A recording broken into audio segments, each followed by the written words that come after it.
Olá pessoal, sejam muito bem-vindas e muito bem-vindos a mais uma aula de Teoria dos Conjuntos, aqui no primeiro ano do ensino médio do IFPB Souza. Nessa aula a gente vai aprender a como fazer operações com conjuntos. Nas aulas anteriores a gente tem visto o que é um conjunto. Deixa eu botar aqui o que a gente viu nas aulas anteriores, o que é um conjunto. A gente viu algumas relações entre elementos e conjuntos. Então a gente viu a relação de pertencimento, quando um elemento pertence a um conjunto. E a gente viu a relação entre dois conjuntos, que é a relação de um conjunto ser subconjunto do outro. Nessa aula a gente vai aprender a fazer operações com dois conjuntos. Como assim operações com dois conjuntos? É muito parecido com o que a gente faz quando a gente tem dois números e realiza uma operação entre esses dois números. Então, geralmente o que acontece, A gente tem dois números que são dados no problema ou no contexto, e aí a gente realiza operações entre esses dois números e resulta num terceiro número, que geralmente é diferente dos números que a gente tinha inicialmente. Então, por exemplo, a gente pode ter os números 4 e 3. Se a gente realizar a operação de diferença entre eles, eu vou ter 4 menos 3, resulta num terceiro número, número 1. Eu posso ter os mesmos números e realizar a operação de soma. 4 mais 3 vai resultar no numeral 7. É um novo numeral diferente de 4 e de 3. E eu tenho várias operações, Posso fazer 4 vezes 3. Isso se resulta, num número que é diferente tanto do 4 quanto do 3, que é o número 12. Claro, eu posso ter, por exemplo, 4 vezes 1, resulta no número 4, que é igual ao número que eu tinha antes. Mas não necessariamente isso acontece, tá? Em geral, eu tenho dois números, realizo a operação, E aí, para cada operação diferente que eu realizo, o resultado vai ser um outro número. Com conjuntos, é a mesma coisa. Então, deixa eu botar aqui operação com conjuntos. Então, a partir de dois conjuntos dados, resulta um terceiro conjunto. E da mesma forma que com números, eu tenho diversas operações diferentes, subtração, adição, multiplicação. Com conjuntos, eu vou ter também diversas operações diferentes que a gente vai poder realizar. A gente vai estudar aqui, inicialmente, 3 operações. A união de conjuntos, a interseção de conjuntos, a união de conjuntos, interseção de conjuntos e a diferença de conjuntos. Deixa eu botar aqui um quadradinho para não misturar uma coisa com a outra. E aí, para exemplificar, eu vou pegar os mesmos conjuntos, que eu vou chamar de A e B, e vou realizar essa operação, Cada operação de união, interseção e diferença nos mesmos conjuntos, para ficar mais fácil de vocês perceberem. Então, eu tenho aqui o conjunto A, tenho aqui o conjunto B, e vou supor, só um exemplo, que o elemento 2, perceba que pelo diagrama de Venn, que é como a gente representa esses dois conjuntos, o elemento 2 faz parte tanto de A quanto de B. Mas eu tenho o elemento 3, o elemento 5 e o elemento 7, que faz parte de A, mas não faz parte de B. E o elemento 0, o elemento 4 e o elemento 6. Que faz parte de B, mas não faz parte de A, ou seja, não pertence a A, Então, 3, 5 e 7 pertencem somente a A, 0, 4 e 6 pertencem somente a B, e o elemento 2 pertence tanto a A quanto a B. Aí eu vou fazer a mesma coisa aqui em cada operação. Pronto. Agora eu já desenhei, os dois conjuntos em cada caso. E inicialmente, eu vou dizer para vocês como realiza cada operação mostrando no diagrama. Porque mostrando no diagrama, acho que fica muito fácil, muito mais fácil, de vocês visualizarem e de vocês entenderem. Se eu tenho dois conjuntos aqui, A e B, eu posso realizar a operação de união, certo? Então, eu tenho o conjunto A, eu tenho o conjunto B. Quando eu realizo a operação de união, eu crio um novo conjunto. Esse novo conjunto a gente chama de A união B. E para ele a gente utiliza esse símbolo daqui, ó, A, esse Uzinho aqui e B. Mas que conjunto é esse, né? Que novo conjunto é esse?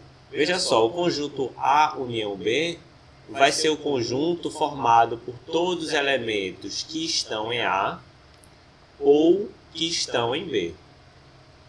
Só uma atenção, né, que esse OU que a gente utiliza na matemática é diferente do OU que a gente utiliza no dia a dia. O OU que a gente utiliza no dia a dia geralmente quer dizer que a gente ou faz uma coisa ou faz outra. Por exemplo, hoje de manhã, ou eu vou correr no parque, ou eu vou estudar matemática. Então, no dia a dia, você não vai correr no parque e estudar matemática na mesma manhã. Ou você faz uma coisa, ou você faz outra. Se você fizer uma, você não faz a outra. Na matemática, o ou, ele não exclui as duas possibilidades. Então, se eu falo que o conjunto A união B é formado por todos os elementos que estão em A ou que estão em B, esse 2 aqui, ó, que está em um e em outro, ele também vai fazer parte da união. Então, o conjunto A união B é esse conjunto aqui, ó, que eu estou colocando em azul no diagrama de Venn. Então, o conjunto união, né, ele comporta todos os elementos que estão tanto em um quanto em outro. Aí agora supondo que você já compreendeu, né, essa imagem aqui pelo diagrama, eu vou escrever aqui mais formalmente o que é, tá? Então, o conjunto A união B é formado por todos os elementos que estão em A ou B. Lembrando que esse ou aqui, né, não é exclusivo. Então, o elemento pode estar em A e pode estar em B também. Em símbolos, a gente escreve o seguinte. Eu vou escrever aqui de novo, ó, escrevendo a mesma coisa em símbolo. Ali em cima está escrito em português, tá? Mas escrevendo em matemática, eu digo o seguinte, ó, o conjunto A união B é formado por todos os elementos X, tal que X pertence a A ou X pertence a B. Então aqui está em português, né? E aqui está em símbolos, na forma de uma propriedade. São todos os elementos X que têm essa propriedade. A interseção de conjuntos, aqui está no singular, né? Interseção de conjuntos, de certa forma, é o oposto do que é a união. Como assim é o oposto? Se a gente tem dois conjuntos, A e B, o conjunto interseção, que a gente vai chamar aqui, ó, A interseção B, como sempre, vai ser um outro conjunto, né? Que não é nem A nem B. Mas que conjunto é esse? Vai ser um conjunto cujos elementos são somente aqueles que estão tanto em A quanto em B. Ou seja, são os elementos que são, de certa forma, assim, compartilhados tanto por A quanto por B. Nesse caso, o conjunto de interseção é esse daqui, ó, que eu estou colocando em azul, só tem o elemento 2. Certo? Então, escrevendo o que eu acabei de falar, né, A interseção B é formado por todos os elementos que estão em A e em B. Escrevendo a mesma coisa, né? Sendo que na linguagem matemática, o conjunto A interseção B é formado por todos os elementos X que tem a seguinte propriedade. X pertence a A e X pertence a B. É muito importante, ó, que vocês saibam diferenciar o OU da matemática do I da matemática. O I na matemática é mais parecido com o I do nosso cotidiano, né? Que a gente utiliza no dia a dia. Quer dizer que ele precisa estar nos dois ao mesmo tempo, entre muitas aspas, né? Só o OU da matemática que tem essa diferençazinha com o OU que a gente utiliza no nosso dia a dia. Por fim, a diferença entre conjuntos. Se a gente tem aqui o conjunto A e B, a gente pode formar um novo conjunto, né? Que a gente vai chamar de A menos B. Conjunto de diferença. Esse conjunto ele vai ser formado por todos os elementos que estão em A, mas não estão em B. Então, o conjunto A menos B, ó, é esse daqui que eu estou colocando em azul. Ele é formado pelos elementos de A que não estão em B. Então, o 2 é excluído. Observe, né, tenha muito cuidado. Esses elementos aqui, ó, 0, 4 e 6, não é que eles entram negativo no conjunto diferença, né, que nem a gente estivesse fazendo uma diferença de números. Tá? O 0, 4 e 6, você meio que exclui ele aqui da sua cabeça porque eles não estão em A. O que acontece somente, né, é que você pega os elementos de A e retira os elementos de A que também estão em B, que no caso é só o número 2. E aí você forma o conjunto diferença. Então, escrevendo mais uma vez em português aqui, que eu acabei de falar, A menos B é formado por todos os elementos que estão em A. Então, a primeira condição é eles precisam estar em A. Então, eles estão em A, né? Em primeiro momento eles estão em A e não estão em B. Então, você pega todos os que estão em A e retira aqueles que também estão em B e não estão em B. Mais uma vez, escrevendo na linguagem matemática, A menos B é formado por todos os elementos x que tem a seguinte propriedade. X pertence a A e x não pertence a B. Para ficar mais claro ainda, se você ainda está com um pouco de dúvida, eu posso listar, né, todos os elementos de cada conjunto formado aqui. O conjunto A união B é aquele que tem os elementos 3, 5, 7, 2. Então, eu coloquei todos os que estão em A. Falta eu incluir todos que estão em B. Claro que eu não vou repetir o 2. Tá? No conjunto, a gente não precisa repetir elemento. Tá? Então, já tenho 2 aqui, então eu deixo quieto, né? E vou colocando o restante daqueles que estão em B. 0, 4, 6. Nesse exemplo, a interseção B só tem um elemento, né? O elemento 2. Lembrando, a interseção B vai ser um conjunto unitário. Tem somente um elemento. E A menos B, nesse caso, é o conjunto formado pelos elementos 3, 5 e 7. O 2 está excluído. Então vejam que nesse exemplo que eu dei aqui para vocês, eu disse, né, exatamente quais eram os elementos que estavam na união, quais eram os elementos que estavam na interseção, que no caso foi só um, e exatamente quais eram os elementos que estavam na diferença. Lembrando, né, só um ponto que a gente pode fazer aqui também, B menos A, se a gente quiser, né? B menos A seria o conjunto formado por todos que estão em B e não estão em A, ou seja, somente o elemento 0, 4 e 6. Mas em muitos casos, não interessa tanto para a gente exatamente quais são os elementos em cada conjunto, mas sim quantos elementos existem em cada conjunto. Então, por exemplo, quantos elementos estão em A interseção B? quantos elementos estão em A união B e quantos são os elementos que estão em A menos B. Geralmente, esses problemas, né, que se interessam mais na quantidade dos elementos em cada conjunto, são problemas que surgem, né, de pesquisas ou de estudos de laboratório. Como assim?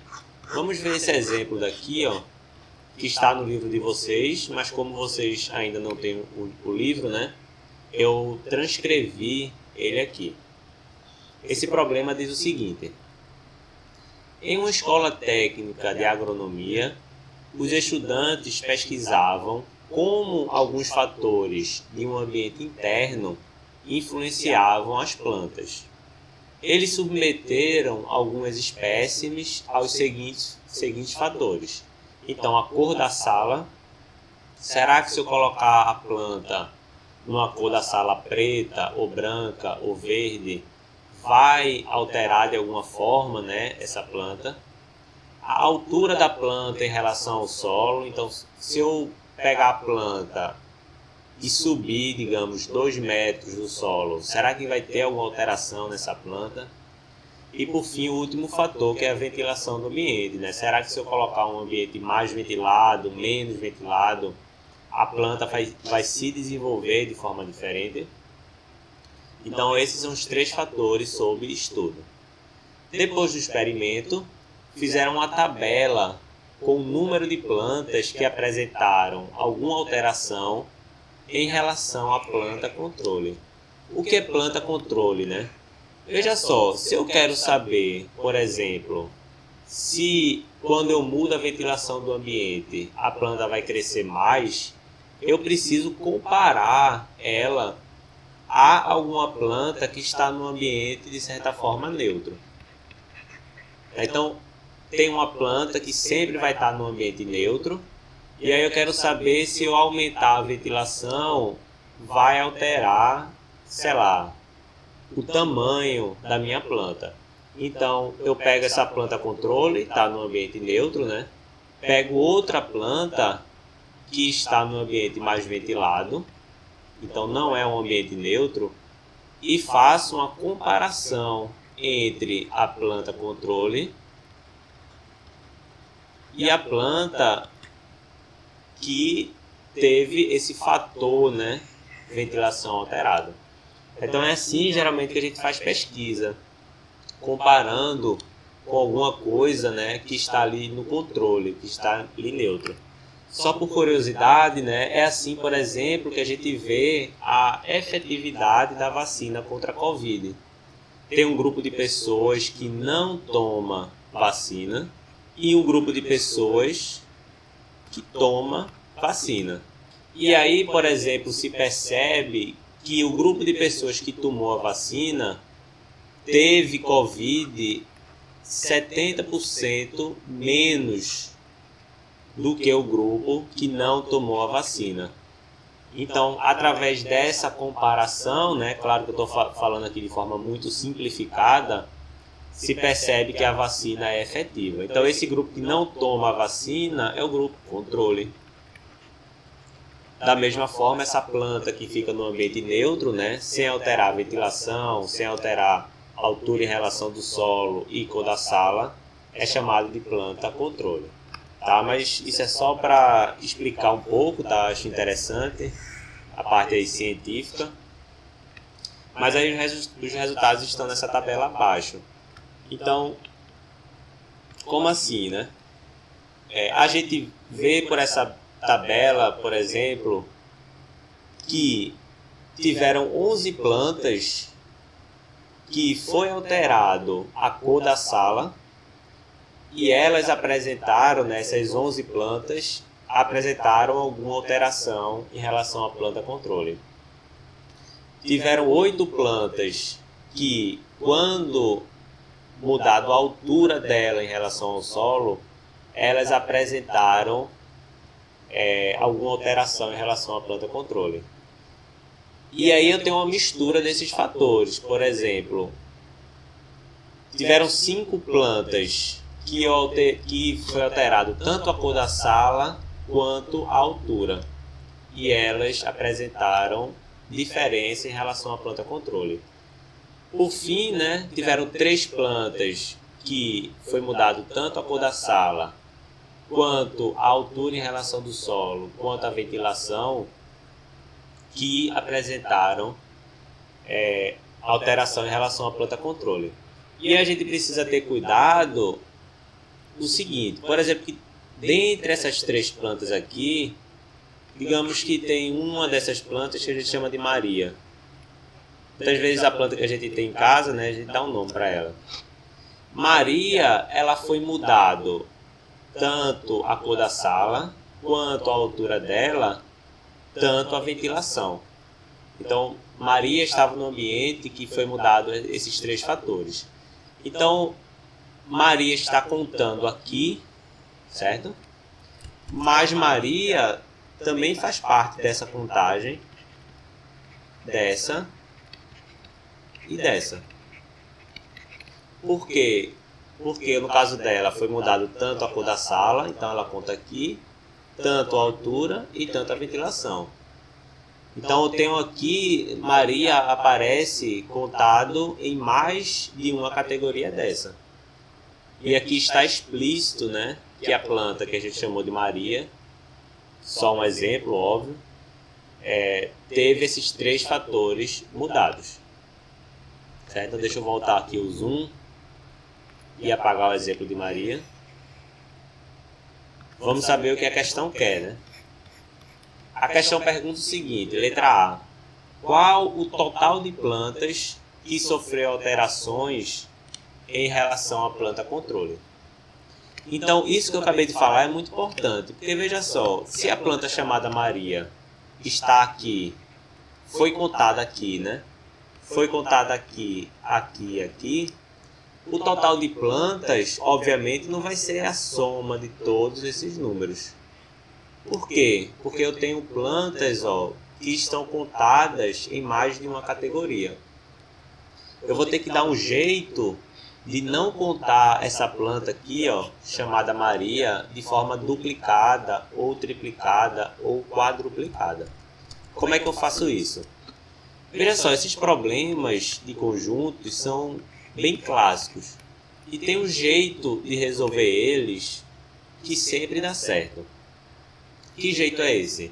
Você vai resolver esses problemas utilizando, eu vou até botar em outra cor aqui, utilizando o diagrama de Venn. Você vai representar o conjunto das plantas que sofreu alteração com a cor da sala, nesse diagrama aqui, que eu vou chamar de C. Então, nesse diagrama, eu vou colocar todas as plantas que sofreram alterações quando alterado a cor da sala. E aí eu vou fazer a mesma coisa para as plantas que sofreram alterações quando a gente mudou a altura dela em relação ao solo. Mas como é que eu vou desenhar esse conjunto daqui, esse conjunto A? Veja só, eu não posso desenhar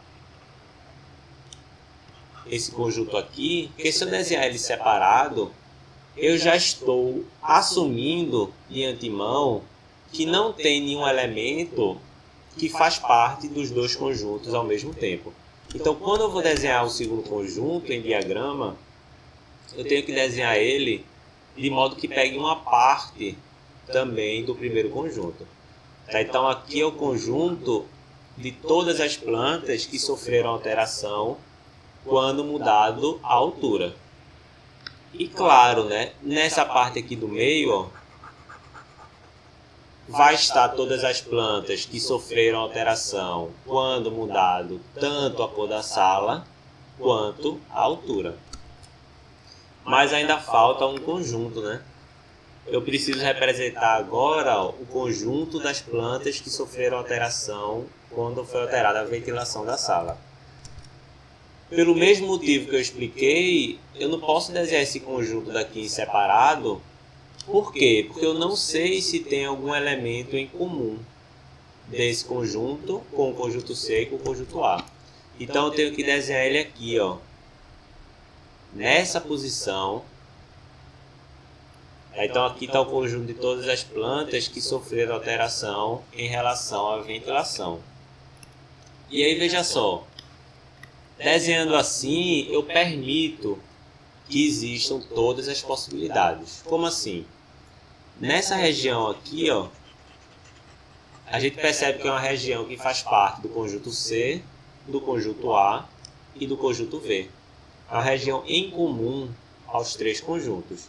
Então aqui vão estar as plantas que sofreram alterações, tanto quando foi mudado a cor da sala, tanto a altura quanto a ventilação. Do mesmo modo, eu tenho essa região aqui, ó, que são formados por todas as plantas que sofreram alteração quando foi mudado a cor da sala e a ventilação, mas não a altura. De forma análoga, né, eu tenho essa região aqui, que vai ser formada por todas as plantas que sofreram alteração quando foi mudada a cor da sala e a altura, mas não a ventilação. E essa região aqui, que vai ser formada por todas as plantas que sofreram alteração quando foi mudada a altura e a ventilação, mas não a cor da sala. Por fim, né, eu tenho as partes, ó, das plantas que sofreram alteração somente com a cor da sala, mas não com a altura e com a ventilação, ou somente com a altura, mas não com a cor da sala e não com a ventilação, ou somente com a ventilação, mas não com a cor da sala e não com a altura. Então, eu espero que vocês tenham entendido, né, esse diagrama. E aí observem que eu não quero saber assim o nome das plantas, eu quero saber o total de plantas. Então eu quero saber, olha, a quantidade de plantas que teve nesse estudo. Então a primeira dica que eu dou para vocês é desenhar os diagramas dessa forma. A segunda dica que eu dou é o seguinte: sempre comece colocando a quantidade na maior interseção possível, ou seja, eu vou começar, ó, escrevendo essa quantidade. É o total de plantas que sofreram alteração tanto com o fator cor da sala, tanto com o fator altura, tanto com o fator ventilação. Então aqui, ó, eu vou colocar 3, mas eu quero dizer que teve 3 plantas que sofreram alteração com esses fatores. Isso daqui não é um elemento 3, é a quantidade de plantas que eu tenho aqui nessa região. Uma vez que eu coloco essa quantidade, né, que está na maior interseção possível, eu passo para as próximas interseções, ou seja, de 2 em 2. Então, eu sei que teve 5 plantas que sofreram alteração tanto com a cor da sala quanto com a altura. Então, cor da sala e altura, ó, tá aqui, né? Aqui, ó, nessa região que eu estou colocando em azul, tem que ter 5 elementos. Mas eu já coloquei 3 aqui. Então, nessa parte, tem que sobrar 2.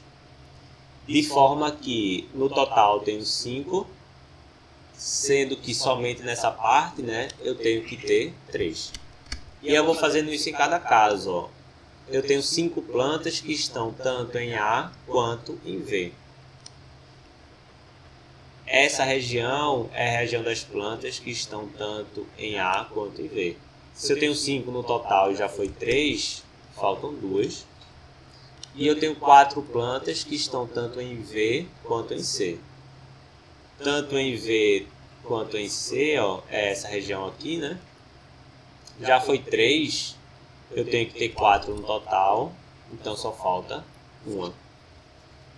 Agora eu passo para as outras interseções, né?